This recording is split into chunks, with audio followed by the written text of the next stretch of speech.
Sarajevo, June 28th, 1914. A 19-year-old Bosnian Serb named Gavrilo Princip is standing on a street corner eating a sandwich when the Archduke Franz Ferdinand's motorcade takes an unplanned wrong turn and stops directly in front of him. He pulls a pistol. He fires twice. The Archduke and his wife Sophie are dead within the hour. Every school child in the world is taught what happens next. The assassination starts World War I. It didn't. The assassination is the match. But a match dropped on whetstone produces nothing. What Princip's bullets ignite in June 1914 is not a world war. It is a diplomatic crisis, one of several that Europe has navigated in the preceding decade without catastrophe. The crisis has 37 days to resolve itself before the first mobilization orders go out. 37 days in which every major power in Europe makes a series of choices, not forced choices, not inevitable choices, but deliberate decisions made by specific men in specific rooms that turn a regional murder into the deadliest conflict in human history to that point. Understanding those 37 days means understanding what is actually underneath the politics, a set of interlocking economic systems, military timetables, and financial structures that have been building pressure for decades. The assassination does not cause the war. The war is already loaded. Princip pulls the trigger on a weapon that has been cocked for 30 years. Europe in 1914 is the most economically integrated continent in human history. Trade between the major powers is at levels that will not be matched again until the 1980s. British banks, finance, German industry. German chemicals flow into French manufacturing. Austrian railways move Hungarian grain to Italian ports. The interconnection is so deep that the economist Norman Angell publishes a book in 1910, The Great Illusion, arguing that a major European war has become economically impossible. The financial cost of disrupting these trade networks would be so catastrophic, Angell argues, that no rational government would choose war over negotiation. He is right about the cost. He is wrong about the rationality. Because beneath the trade statistics and the bank loans and the interconnected supply chains, something else has been building. The major European powers have been spending on military capacity at rates that are straining their budgets, distorting their economies, and creating institutional structures, standing armies, general staffs, mobilization plans, that develop their own logic and their own momentum entirely separate from the political decisions of the civilians nominally in charge of them. Germany is spending 47% of its federal budget on the military in 1914. France is spending 38%. Russia is in the middle of a military modernization program financed by French loans that will, if completed, give it an army capable of defeating Germany on the Eastern Front within 3 years. Austria-Hungary is running fiscal deficits to maintain an army it cannot quite afford. Britain has just completed a naval arms race with Germany that has cost both countries fortunes and resolved nothing. This is not defense spending. It is an arms race, a self-reinforcing cycle in which each country's military buildup justifies the next country's military buildup, and the accumulation of military capacity creates the capability for a war that the financial logic of the system simultaneously makes ruinously expensive and structurally tempting. The temptation is this: if war is coming eventually, and the military planners of every major power believe it is, then fighting it sooner, before the enemy's buildup is complete, is better than fighting it later. This is the logic that loads the weapon. Princip finds it already cocked. The military plans are the mechanism nobody in the civilian governments fully understands until it is too late. Germany's war plan, the Schlieffen Plan, developed over a decade and modified by the German Chief of Staff Helmuth von Moltke, is built on a single strategic premise. Germany cannot win a two-front war against France in the west and Russia in the east if both fronts are active simultaneously.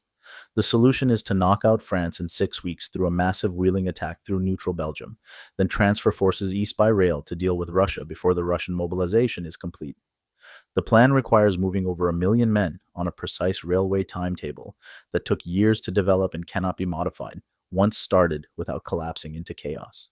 The plan has a structural consequence that nobody has fully acknowledged. It means that any Austrian conflict with Serbia, which risks bringing in Russia, automatically triggers German mobilization against France, which automatically violates Belgian neutrality, which automatically brings in Britain. The chain is mechanical. Once the first link moves, every subsequent link follows with the logic of a falling domino. There is no version of the Schlieffen Plan in which Germany goes to war with Russia without also going to war with France and Britain simultaneously. France's Plan 17, its war plan against Germany, requires immediate offensive action into Alsace-Lorraine the moment mobilization begins. Russia's mobilization plan requires moving forces to both the German and Austrian frontiers simultaneously once the order goes out. None of these plans can be partially activated. They are binary. Either the entire plan executes or nothing does. The military logic has eliminated the middle ground that diplomacy requires to function. When the civilian politicians of Europe, the Kaiser, the Tsar, the French president, the British foreign secretary, begin trying to manage the July crisis, they discover that the military machine they nominally command has already decided, on the basis of railway timetables and mobilization schedules, what must happen. The politicians are steering a vehicle whose brakes have been quietly removed. July 5th, 1914, 1 week after the assassination, Berlin. The Austrian ambassador to Germany arrives at the Kaiser's summer palace at Potsdam with a message from Vienna. Austria-Hungary has decided it must punish Serbia for the assassination, not just diplomatically, but militarily. But Austria fears Russian intervention on Serbia's behalf, and without German backing, the risk of a wider war is too great. The question being put to the Kaiser is simple. Will Germany support Austria no matter what Austria decides to do? The Kaiser's response takes less than an hour. Germany gives Austria its unconditional backing, what historians will call the blank check. Austria can pursue whatever course it chooses against Serbia, and Germany will stand behind it. This decision is made by a man who does not fully understand what he is authorizing. Kaiser Wilhelm II is vain, impulsive, and constitutionally incapable of sitting still long enough to think through second and third order consequences. He tells the Austrian ambassador that Russia will not intervene, that the crisis will be localized, and that if it is not, Germany is ready. He then leaves for his summer yacht cruise as if the matter is essentially resolved. The blank check transforms the Austro-Serbian crisis from a regional dispute into a potential continental war.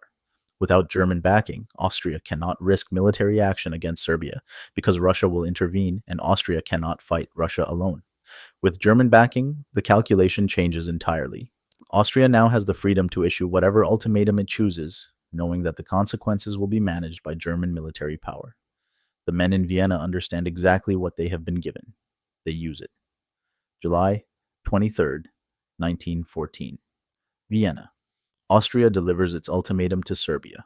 It has been deliberately designed to be unacceptable.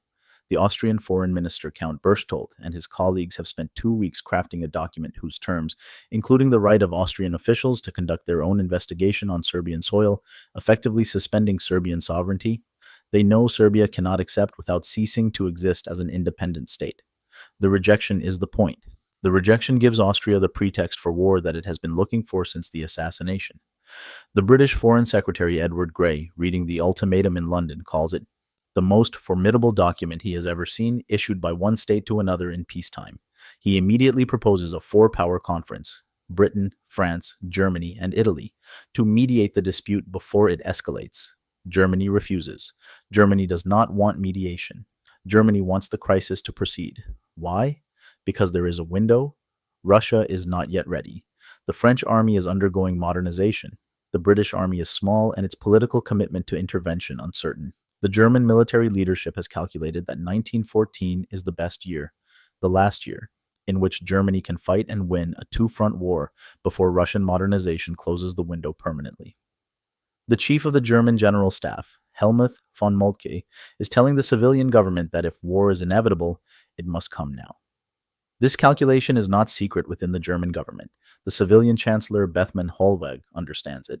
He describes German policy in the July crisis as a leap into the dark. He knows the risk, he knows the stakes, and he authorizes the policy anyway. The German government is not stumbling into war through miscalculation. It is choosing war because its military leadership has convinced it that the alternative, waiting while Russia becomes stronger, is worse. Serbia's response to the Austrian ultimatum is a near-total capitulation, accepting almost every demand, rejecting only the most extreme sovereignty violation. It is conciliatory beyond what anyone in Vienna has expected. The British government reads it and concludes that Serbia has given enough. Grey again proposes mediation. Austria rejects the Serbian response anyway and declares war on July 28th. The declarations of war are not the mechanism. The mobilizations are. Mobilization in 1914 is not a reversible act.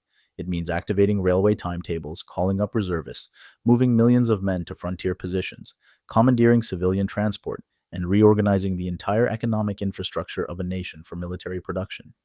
Once started, it cannot be stopped without producing a military situation so chaotic that the country is effectively defenseless. The generals know this. The politicians are about to learn it. Russia begins partial mobilization on July 25th, before Austria has even declared war, moving forces toward the Austrian frontier as a warning. Germany demands Russia stop. Russia does not stop. On July 30th, the Tsar orders full mobilization against both Austria and Germany simultaneously, because the Russian war plan makes no provision for partial mobilization against one without the other. The moment Russia fully mobilizes, the Schlieffen Plan activates. Germany has no choice. Or rather, it has no choice within the logic of its own military planning, which is now the only logic anyone is operating with. Germany issues an ultimatum to Russia demanding it demobilize within 12 hours. Russia does not respond. Germany declares war on Russia on August 1st. The declaration of war on Russia automatically means war with France, because the Franco-Russian alliance requires France to mobilize if Russia is at war with Germany. Germany sends an ultimatum to France demanding neutrality. France cannot agree. The alliance with Russia is the cornerstone of French security. Germany declares war on France on August 3rd.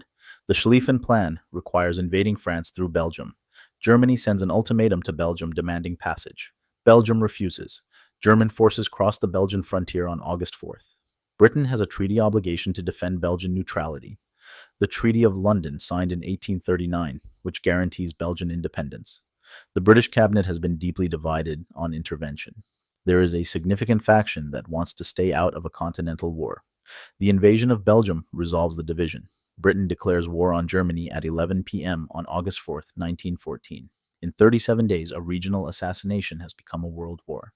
Every major power in Europe is now at war with at least one other. The financial system that Norman Angell had argued made war impossible is now being destroyed by the war it failed to prevent. The economic consequences of the mobilization cascade are immediate and catastrophic in ways that the history of the July crisis almost never discusses. On July 23rd, the day the Austrian ultimatum is delivered, European stock markets begin to collapse. By July 27th, the Vienna Stock Exchange closes. Budapest closes the same day. Brussels closes July 28th. The Berlin Stock Exchange closes July 30th. The Paris Bourse closes July 31st. The London Stock Exchange, the most important financial market in the world, closes on July 31st for the first time in its history. It will not reopen for 5 months.